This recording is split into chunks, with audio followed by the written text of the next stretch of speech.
Jeg hedder Britta, og jeg er gymnasielærer. Jeg underviser på Borupgård Gymnasium i historie.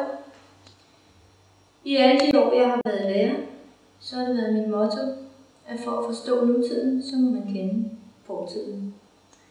Det virker ærligt talt som om, at de unge har lavet den sandhed lidt om. De har lavet om til, for at være ligeglade med nutiden, så må man glemme fortiden. Det er sådan, jeg oplever det meget i mine timer. En fuldstændig manglende indsigt, en umodenhed blandt de unge. Så derfor synes jeg ikke, det er på sin plads at lade de unge deltage i demokratiet, som de er i dag. Jeg synes, man skal hæve valgretsalderen til 22. Det synes jeg, fordi de unge er for dumme til at stemme. Ja.